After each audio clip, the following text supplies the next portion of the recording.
You're entering the future-ready CNBC TV18 EBIX Cash Studio. Hello and welcome to Big Deal. Now, agri-tech companies are seeing a growing interest from the investors with over $1 billion invested last year and a lot more than that expected in this year. Over 3,000 agtech startups have sprung up in India in the last 5 years, but they all put together have a revenue of less than $100 million or so, which gives the many active investors in the space the opportunity to capture the growth potential as the pandemic gives thrust to digitization. To discuss this, we have sector experts joining us on Big Deal today. Let me welcome on the show Mark Khan of Omnivore Partners, Krishna Kumar from Cropen Technology, and Ajay Kakra of PwC. Gentlemen, so good to have you on CNBC TV18. First of all, Ajay, help us understand why this sudden surge of interest in agri-tech. Yeah, thanks, Isha. So I would say that this is because of the resilience of the underlying sector. Agri-tech is completely based on the agriculture sector, which has been showing a lot of resilience across last many years. So if you see in the COVID times also, the agriculture growth was going good. And even the last Rabi seasons are very promising, while the sowing for Kharif is also very good. And coming to the ag-tech part, the tech part is really growing good. And it's also showing good growth. We can see 25 to 30% growth in the agri-tech startup segments, which you just mentioned.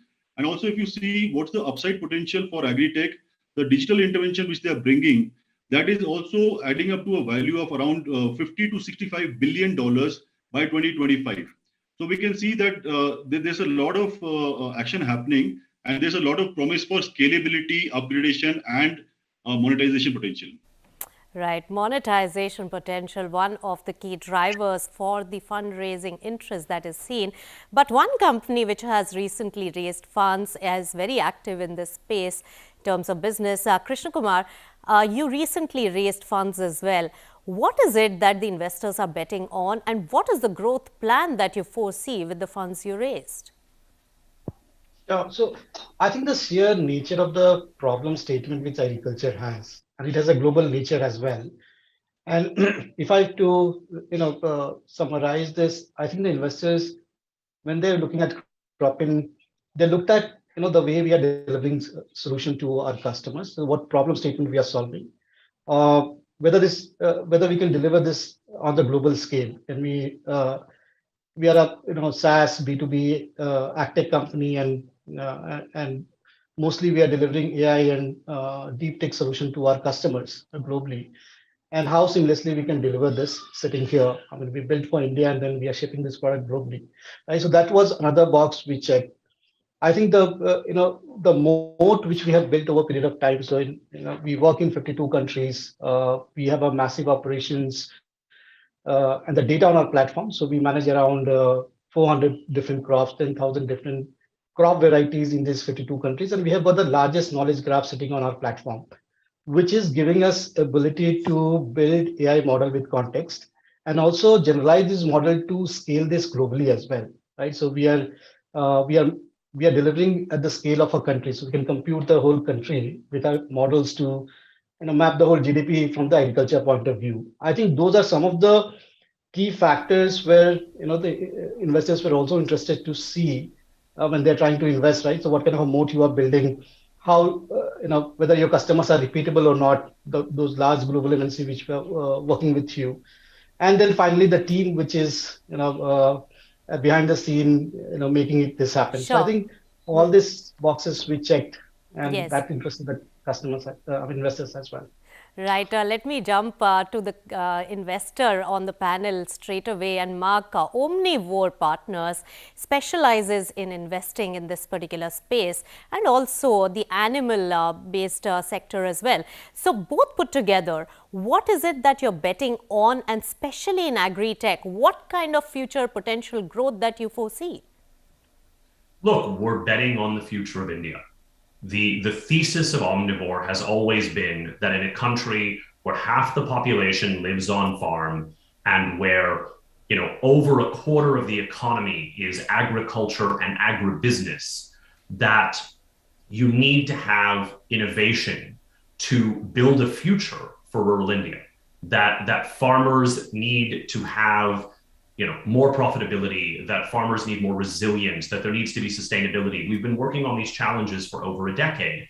And the bet has always been that the future of this sector would be built by entrepreneurs developing solutions for India's 13 crore farmers. And when we started out, we were the only ones in this space. And over time, others have entered. And we're now at an inflection point where I think more and more investors, more global capital, it has recognized that there is a massive opportunity, that this is one of the largest addressable markets in India, and that people don't want to miss this chance to transform this sector and the lives of 130 million farmers and rural communities. And so that's, what are we looking at? We're looking at, hopefully many decades of growth and opportunity for the largest group in this country. Yes. So yes, you said you are betting on the growth of India, but also, Mark, you mentioned that you're one of the early investors in this particular space. So coming from your expertise, what will differentiate your investment thesis from the others? Tell us the matrices based on which you differentiate between the companies in the space, and what makes you bet on a particular company versus the other.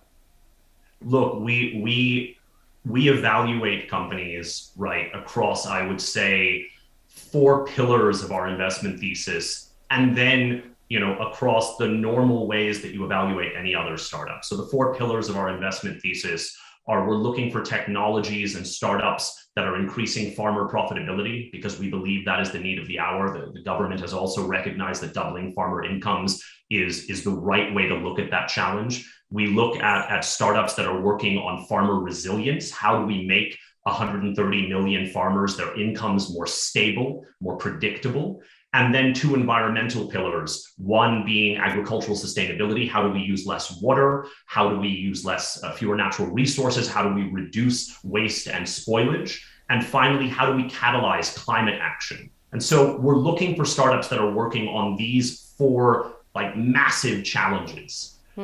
And then in terms of the metrics, there's no way to generalize that, right? Because every startup is working in a different way. So to say that there's one magical metric, I wouldn't agree. But I think in general, like all venture capitalists, we're looking for what we call the 4 T's, right? Team, technology, TAM, the total addressable market, and traction. And we want to see a world-class team. One of the most interesting things that's happened in the last decade is the quality of talent coming into agri-tech is infinitely higher than it was 10 years ago. 10 years ago it was idiosyncratic. Now we're seeing people leaving other high-performing startups outside of agri-tech and starting up in agri-tech, right? We talked about TAM. We're looking at people working on the largest challenges in the space. It can't be so niche that it doesn't make sense for venture capital. Yes.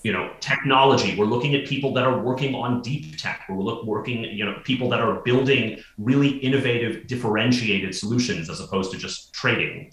And finally, we're looking at traction. And that, obviously traction differs by stage, and we invest very, very early. But we're always looking at people that have disproportionate traction to the amount of money they've put in, to the amount of time they've put in. So that's generally how we look at things. All right. So many matrices, but Krishna Kumar, agri sector is also very archaic in several ways. It needs a complete overhaul, and your sector is quite nascent. What are the areas in which efficiencies have been solved for at the moment, and what lies ahead? Yeah, I think, when I look back, 10 years back, digitization was not there in agriculture, right? So everything was on pen and paper. And people were looking for digitizing the value chain, moving out of the pen and paper and that decision to some kind of a platform and technology play. But over a period of time, it has changed. Digitization is one of the key parameters, how you are going to manage your operations. But now they are looking at can we make this value chain more predictable? Can we make this value chain more sustainable Yes. or traceable, right? And then the pillars are: can you maximize my revenue? Can you minimize my cost? And can you manage my risk better? Yes. Right? Like any other industry. So that the industry has moved from digitization to taking advantage of data and deep tech technology. For example, recently we mapped whole of the Bangladesh to figure out which farms are producing paddy without even going to Bangladesh. And we are talking about country level compute for one of the largest clients. So they are saying digitization is one of the pillars, but then what do we do with this data and how do we take advantage of it is the next ask. And I see in coming future, from the tech point of view, AI, robotics, and drones, and also hyperspectral imaging is going to become more prominent because they are very, very promising. Just to give you an idea of hyperspectral satellite imaging can augment the sensors from the farm. Yes. Because you don't see sensors in India, Southeast Asia, and Africa because sheer nature of the farms, but you don't need them. Because you can read many of those soil nutrients properties through doing the modeling through these satellite images, right? So I think it's very, very promising. I also see some of the new business model evolving, like AgTech enabling the fintech, because you understand the risk better of that crop value chain, and can you link back to the financial inclusion, working closely with the bank or the marketplace. There are various startups are coming up in market linkages or input linkages, right? Yes. So I think those are the new business innovation will happen, and that tech has to play a larger role there. That's right. Apart from getting efficiencies into the place, but also accessibility, connecting people through marketplaces, and also fulfilling the unmet credit demand for the farmers. These are some of the key areas in which agri-tech plays a very important role. All right, gentlemen, hold your thoughts. We have lots more to discuss on what lies ahead in agri-tech on the other side of this very short break. Stay tuned.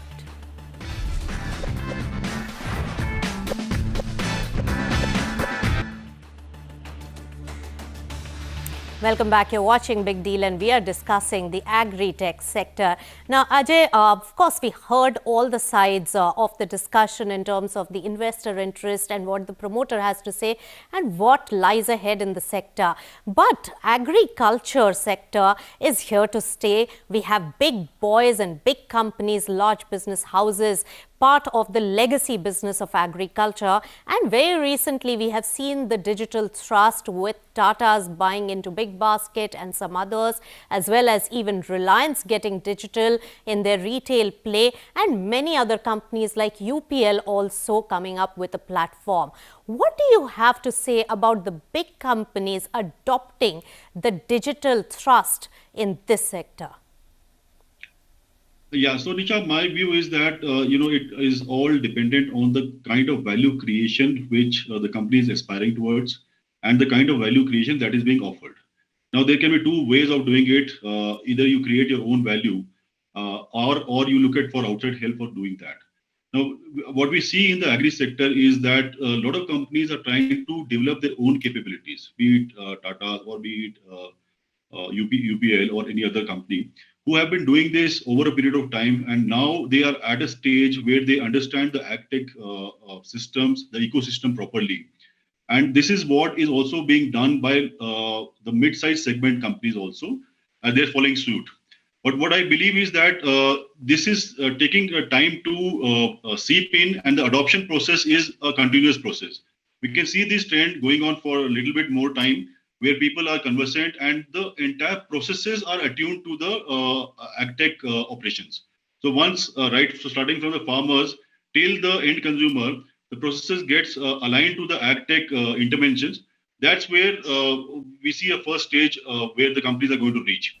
And then probably there would be more action in this space. Right. And do you think that M&A will be a big thing in a few years from now, as some of these smaller startups get their digital bearings right, while the legacy companies need to acquire them to get that technical advantage? Yes, so that need is very much relevant, and it's also there. People are thinking on those lines.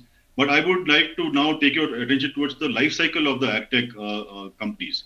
agtech companies, they take a little bit time to reach a saturation stage, or rather a kind of a threshold stage where they become a relevant target for acquisitions. So if we see, it takes around 5 to 7 years for a agtech company to reach there. Now, when we see these 3,000 company startups, a lot of them would be started in the last 4 or 5 years. And once they reach this stage, we can see that some bit of consolidation would be happening. Another factor would be that when we have large investors coming in this agtech space, maybe the Google or the Amazons of the world, they would be coming into this space. That's a place where we would seeing more of deal and acquisition happening in this agtech space. All right. So beyond fundraising, a lot of M&A also expected going forward. But Krishna Kumar, surely the sector has many challenges.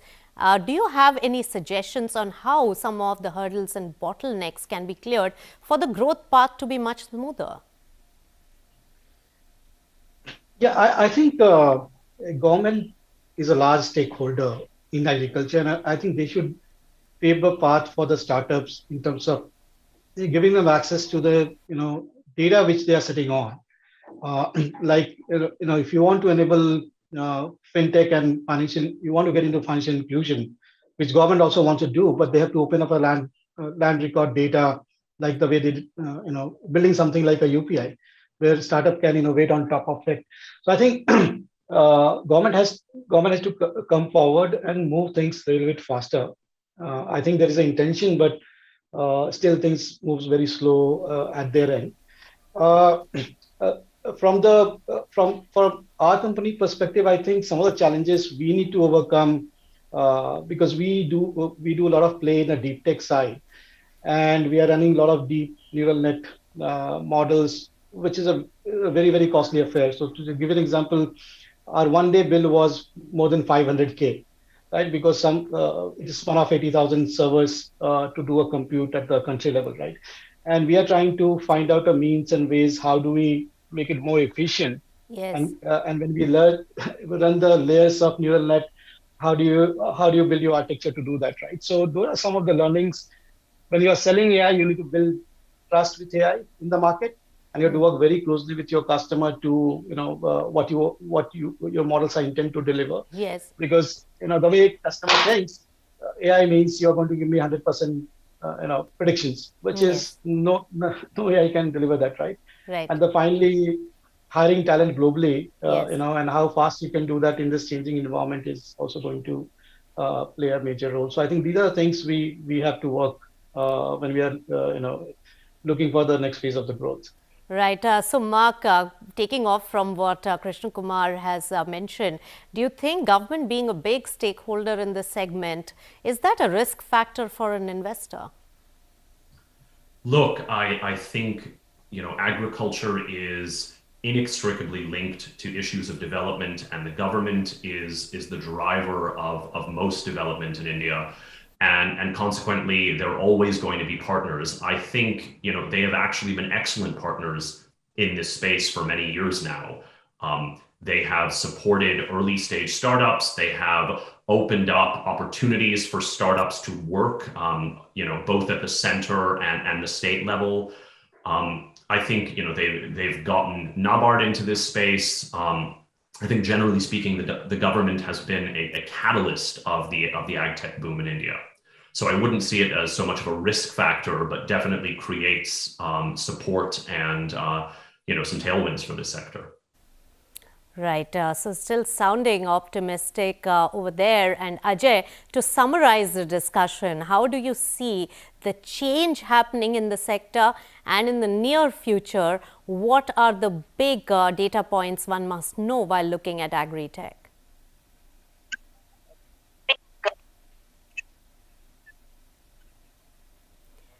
All right, we have a patchy line there, but Krishna Kumar, why don't you take that question? What are the new revolutionary things that are about to take place, and how fast can the change be expected? I think we see so many startups coming up with the new ideas, but I'm very, very bullish on hyperspectral. We don't have any satellites today, but it's a very, very promising technology which we see coming light in couple of years, and that will change the fate of the way you do your compute and AI and the kind of solution you can build on top of it. And to give you an example, carbon is one of the big things which is coming up in the industry from the sustainability point of view. Agriculture contributes to around 18% of the carbon emission, which is then goes into global warming, and then it has the ripple effect on agriculture as well. Pest and disease, productivity is impacted by 15 to 30% of the major crops globally.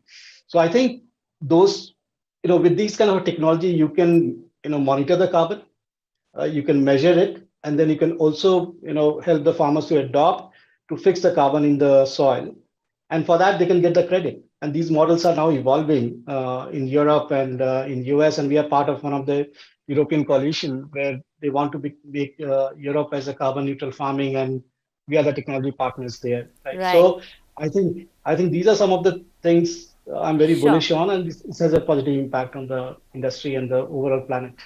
All right, Krishna, you touched upon a very interesting point, because sustainability, ESG, is the main thrust, and you're talking about lowering the carbon footprint of agriculture industry as well. And that will really bring in and attract more investors into this particular space.